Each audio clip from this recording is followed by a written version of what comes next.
দর্শক, সংসদ সদস্য আনোয়ারুল আজিম হত্যার রহস্যের বিষয়ে আরো বিস্তারিত খবর আপনাদের জানাতে কলকাতা থেকে সহকর্মী শুভজিৎ পুতুতুন্ড আমাদের সাথে যুক্ত হয়েছেন এবং ঝিনাইদহ থেকে আছেন সাদ্দাম হোসেন। শুভ, কলকাতা পুলিশের পক্ষ থেকে গতকাল ফরেনসিক রিপোর্ট দেওয়া হয়েছিল, আজকে নতুন কোনো তথ্য দেওয়া হয়েছে কিনা এখন পর্যন্ত?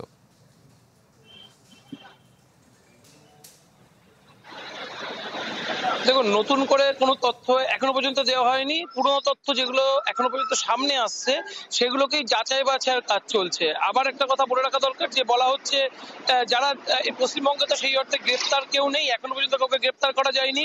গতকাল রাতে যে দুজনকে আটক করা হয়েছিল জিজ্ঞাসাবাদের পরে, তাদের মধ্যে দুজনকেই ছেড়ে দেওয়া হয়েছিল।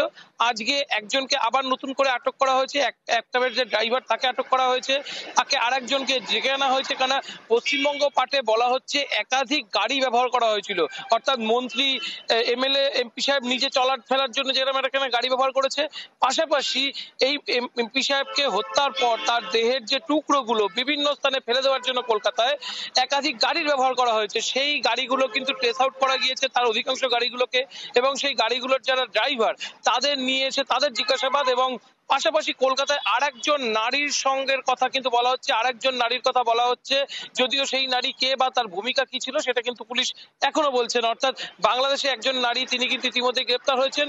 পশ্চিমবঙ্গের দিক থেকে আরেকজন নারীর কথা নতুন করে উঠে আসছে। এছাড়াও আরেকটা বলার কথা বলা দরকার, যে গোপাল বিশ্বাস যার বাড়িতে এই এমপি সাহেব প্রথম উঠেছিলেন, সেই গোপাল বিশ্বাসকে কিন্তু এখনো পর্যন্ত হেফাজতে নেওয়া হয়নি, তাকে প্রপার জিজ্ঞাসাবাদ করা হয়নি বলে একটা কিন্তু কথা উঠে গেছে সিআইডি মধ্যে। সেই হিসেবে মনে করা হচ্ছে নিউ টাউন থানা যেহেতু কালকে নতুন করে পুলিশে একটা খুনের অভিযোগ রুজু করেছে, সেই হিসেবে এই খুনের মামলার অন্যতম সাক্ষী হিসেবে গোপাল বিশ্বাসকে হেফাজতে নিয়ে জিজ্ঞাসাবাদ করতে পারে নিউ টাউন থানার পুলিশ। একদিকে যেরকম হত্যা রহস্যের তদন্ত সিআইডি চালাবে, প্যারালালি নতুন করে যেহেতু খুনের মামলা রুজু হয়েছে, সব পুলিশ স্বতঃপ্রণীতভাবে খুনের মামলা রুজু করেছে, সেই হিসাবে আবার সেপারেট আর একটা তদন্ত প্রক্রিয়া সেটা কিন্তু নিউ টাউন থানার পুলিশ প্যারালালি চালাচ্ছে। আর একটা জিনিস বলে রাখা দরকার, ডিবি পুলিশ কিন্তু সকালবেলা কনফার্ম করেছে যে দুজন সিআইডির প্রতিনিধি দল ঢাকায় যাচ্ছে। যদি আজকে যখন কিছুক্ষণ আগে সেটার কনফার্মেশনের জন্য আমরা আইজিসিআইডি কে ফোন করি, সেখান থেকে কিন্তু জানা গিয়েছে, আইজিসিআইডি কিন্তু সরাসরি জানিয়েছেন যে এখনো পর্যন্ত যে এইভাবে কোনো সিআইডির অফিসার যাচ্ছে বলে তার কাছে কোনো খবর নেই। পাশাপাশি দেহের টুকরো, অর্থাৎ যে দেহের টুকরোগুলোর পিছনে পুলিশ হন্যে হয়ে গতকাল থেকে ঘুরছে, ডিবি পুলিশ যে তিনজনকে গ্রেপ্তার করেছে তাদের থেকে যে ব্রিফিং গুলো পাওয়া গিয়েছে, তাদের থেকে যে সূত্রগুলো, তথ্যগুলো পাওয়া গিয়েছে, কোথায় কোথায় তারা টুকরো ফেলতে পারে, লাশের টুকরো, সেই সব জায়গায় কিন্তু হন্যে হয়ে তল্লাশি চালানো হয়েছে। তবে এখনো পর্যন্ত এই ধরনের কোনো প্লাস্টিকের ব্যাগ বা ট্রলি ব্যাগ যার মধ্যে দেহের টুকরো পাওয়া যেতে পারে তার কোনো হদিশ এখনো পর্যন্ত পাওয়া যায়নি। আর একটা সূত্র, সেটাও কিন্তু ডিবি পুলিশ সূত্রে বলা হয়েছে যে বাগদার, অর্থাৎ একেবারে বনগাঁর বাগদা সীমান্তের হেলেঞ্চার কাছে সোনা উদ্ধারের একটা তথ্য বলা হচ্ছে, সেটাও কিন্তু বেশ কিছুদিন আগের, এবং সেখানে কিন্তু একটা বিপুল পরিমাণ স্বর্ণ উদ্ধারের কথা বলা হয়েছে। এইটা ঘটনা যে বিগত আজ প্রায় 3 থেকে 4 মাস বা তারও বেশি সময় ধরে একাধিক স্বর্ণ উদ্ধার হয়েছে বিভিন্ন সীমান্ত, বাংলাদেশ, ভারত বাংলাদেশ সীমান্তের মধ্যবর্তী এলাকায়। সেইখানে তার মধ্যে কোন স্বর্ণের চালানটি নিয়ে মূলত এই বিবাদ, সেটিও কিন্তু পুলিশ বিএসএফ এর সাথে কথা বলে ট্রেস আউট করার যে চেষ্টা সেটা কিন্তু চালাচ্ছে। শুভ, ধন্যবাদ আপনাকে। দর্শক, এবারে যেতে চাই বাংলাদেশের ঝিনাইদহ, সেখানে রয়েছেন সহকর্মী সাদ্দাম হোসেন। সাদ্দাম, এমপি ওই এলাকার যিনি সংসদ সদস্য ছিলেন, প্রয়াত সংসদ সদস্য, তার স্মৃতিতে এলাকাবাসী বা নেতাকর্মী যারা আছেন তারা কি বলছেন? শরীফ, আসলে এই 4 আসনের ঝিনাইদহ 4 আসনের সংসদ সদস্য আনোয়ারুল আজিম আনারের মৃত্যুর সংবাদ পাওয়ার পর থেকে কিন্তু তার এই বাড়ির প্রাঙ্গণে নেতাকর্মীরা আসতে গতকাল থেকে আসছেন, এবং এখন পর্যন্ত তার বাড়ির সামনে কিন্তু হাজার হাজার নেতাকর্মী এবং সাধারণ মানুষের ঢল নেমেছে, এবং তারা কিন্তু আহাজারি করছেন।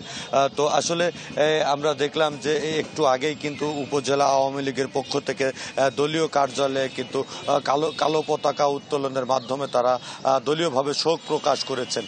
এবং এখানকার স্থানীয় যারা নেতাকর্মী রয়েছেন তারা কিন্তু বরাবর একটি দাবি করছেন যে তার সেই মরদেহ যেন এদেশে দ্রুত সময়ের মধ্যে আসে এবং তারা কিন্তু শেষবারের মতো একটু দেখার জন্য অধীর অপেক্ষায় আছে এবং তার পরিবার থেকে কিন্তু ভারতে যাওয়ার কথা ছিল। তারা কিন্তু যে ভিসা জটিলতা, সেই ভিসা জটিলতার কারণে এখনো তারা যেতে পারেনি। তবে তারা পরিবারের পক্ষ থেকে বলছে হয়তো আগামীকালকের মধ্যেই পরিবারের যারা আছেন তারা ভারতে পৌঁছাবেন।